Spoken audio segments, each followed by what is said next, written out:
Hi everyone, this is just going to be a little short one from myself, Edie, and Estelle at A&E Do Brews. So just a quick one. If anybody is brewing Oktoberfresh, this one is slightly different compared to any others that we've done. Now with using one and done or whatever method you guys use for brewing, usually ours are sort of fully brewed within 4 or 5 days. The reason we know that is because we quite often use an Ispindle, which you can get off Stuart at Asset Solutions. Plenty of links are in our other videos. I might even stick it down below in this one. And I think without the Ispindle in this, we would have been disappointed, because I probably would have done it on standard times and taken it off and undocked it a lot earlier, whereas it didn't really. I mean, it was struggling because it's supposed to be 6% and it wasn't even 75% attenuated after 6 days, so we left it, and really it only really brewed out in about day 8 or day 9.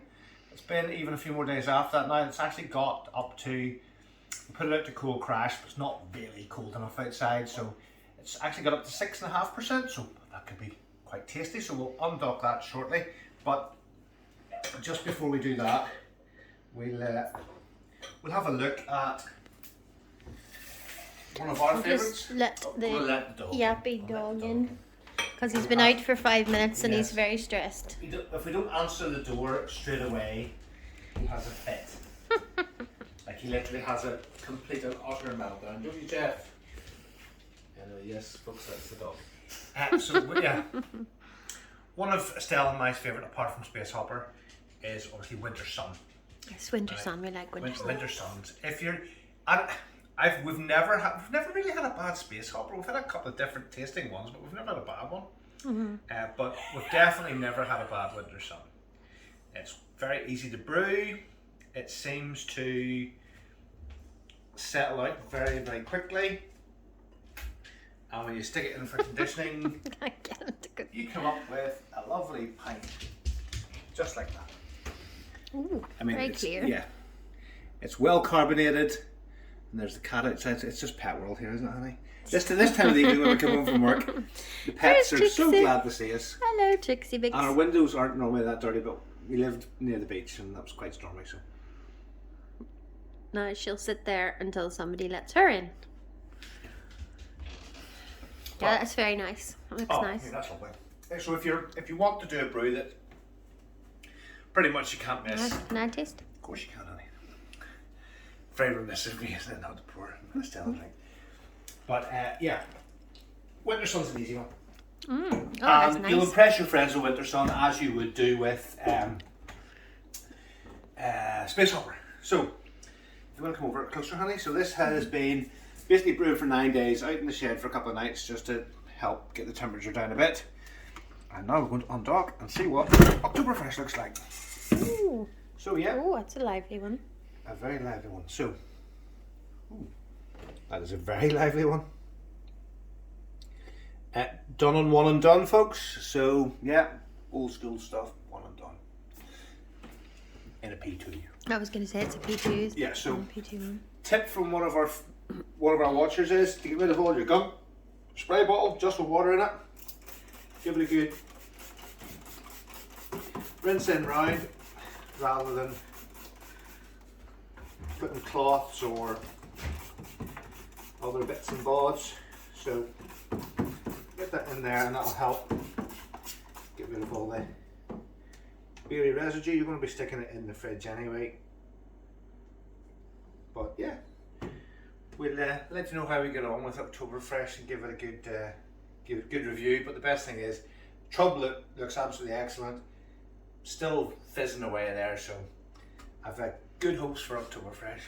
Folks, thanks for watching, and see you again soon. Hi everybody, I'm having to do my own camera work for a change. Apologies. We're going to go straight to the taste test, because it's now quite a considerable time since I did the original video that you've just watched up until now. Estelle and I have both got COVID, so we're locked in here, which is just wonderful. Estelle's in a bit more clip than I am, so it's just me. So this is the Oktoberfresh. It was 9 to 10 days brewing, and it did take that length of time. and it eventually got actually up to 6.5% ABV, and it's now been 14 days conditioning in the fridge. So I just thought, what the hell, I've got COVID, who can do a taste test with COVID? But my taste actually isn't that bad, it's really just a sore throat and feeling a bit tired. So let's give this a pour.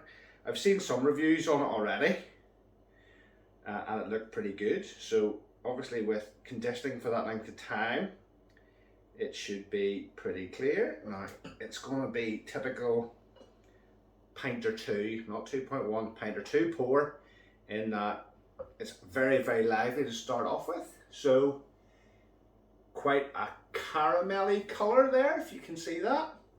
It is, as you would expect with that length of conditioning, quite clear. In fact, it's very clear. On the nose, yeah, it just smells like quite a lot of the Pinter brews actually, but yeah, it doesn't smell yeasty or anything like that, which is nice. So we're going to give it a quick taste. Nice wee bubble there.